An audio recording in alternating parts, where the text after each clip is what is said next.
Hello students, एक बार फिर से आप सभी का हमारे यूट्यूब चैनल पर मोस्ट वेलकम है। आई होप आप सभी बहुत ही अच्छे होंगे। देखिए, आपका एग्जाम है मैथ का 11 मार्च को। सिलेबस आपका ऑलरेडी फिनिश हो चुका है, कंप्लीट हो चुका है। आज मैं आपसे चर्चा करने आया हूं कि हमें एग्जाम में मेनली आपके मैथ के एग्जाम में क्या क्या चीजें करनी है और क्या क्या चीजें नहीं करनी है। तो सबसे पहला जो काम आपको करना है, आपके 20 नंबर्स के एमसीक्यूज आते हैं भैया। 20 नंबर के आपके एमसीक्यूज आते हैं। तो सबसे पहले आपको एमसीक्यूज पर फोकस रखना है, क्योंकि अगर आपके एमसीक्यूज अच्छे से हो जाएंगे तो आपको 20 आउट ऑफ 20 नंबर मिल सकते हैं। इसमें कोई भी आपको डाउट नहीं होगा। तो सबसे पहले एमसीक्यूज बहुत अच्छे से प्रिपेयर करेंगे। 20 नंबर्स के हैं, 20 नंबर अपने आप में बहुत मायने रखते हैं, इस चीज को आप समझेंगे। और फिर आपको क्या चीजें नहीं करनी है उन पे भी थोड़ी चर्चा हम करेंगे।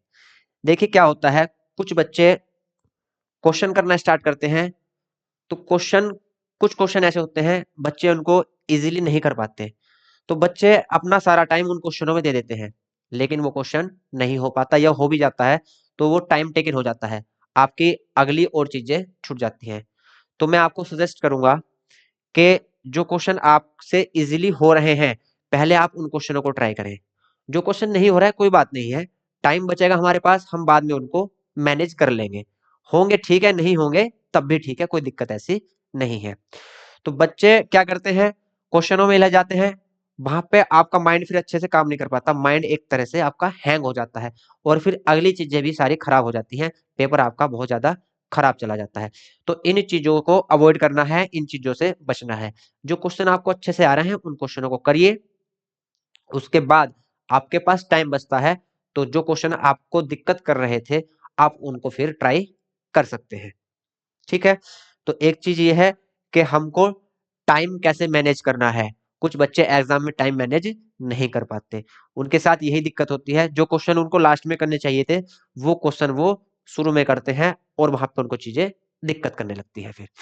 तो 20 नंबर्स आपके एमसीक्यूज में ये आपको बिल्कुल पक्के करने हैं भाई। और आपको जो चीजें नहीं आती कोशिश करें कि उसको बाद में करें। क्लियर। एक चीज है फॉर्मूले।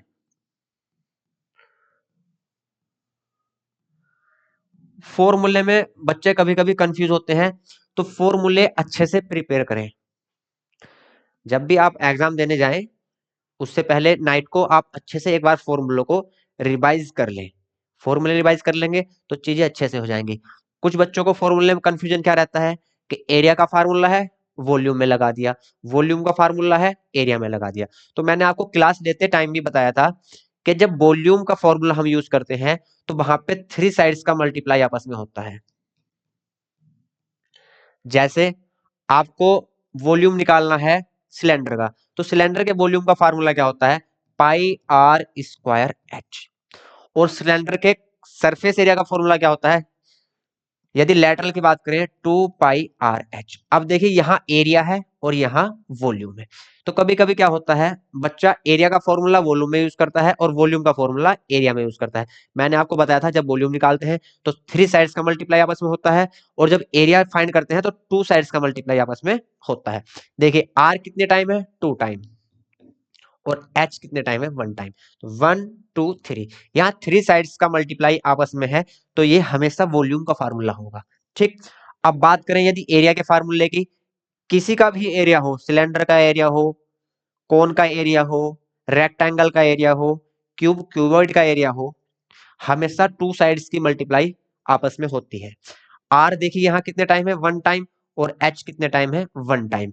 ये जो 2 पाई है ये क्या है, आपका कांस्टेंट है। 2 पाई क्या है, कांस्टेंट है। तो यहाँ आर और एच सिर्फ 2 साइड्स का मल्टीप्लाई आपस में है, तो ये हमेशा किसका फॉर्मूला होगा, ये आपका एरिया का फॉर्मूला होगा। तो इन चीजों पे आप थोड़ा सा ध्यान रखेंगे, बच्चे यहाँ कंफ्यूज जाते हैं।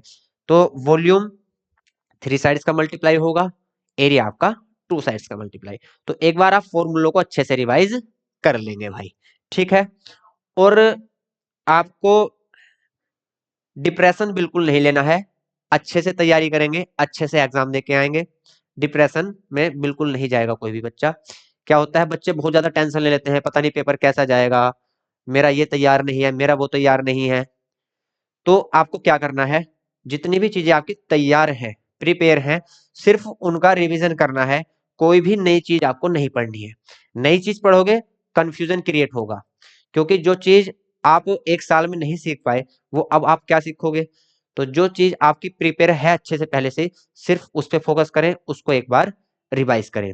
और भैया लास्ट में मैं ज्यादा शब्द नहीं बोलूंगा, लास्ट में क्या करना है, देखिए सेब रखा है, तो पेपर देने से पहले आप क्या करेंगे, घर से सेब खा के जाएंगे और अच्छे से अपना एग्जाम देंगे, माइंड को रिलैक्स करेंगे। ठीक है, मिलते हैं नेक्स्ट वीडियो में किसी और जानकारी के साथ।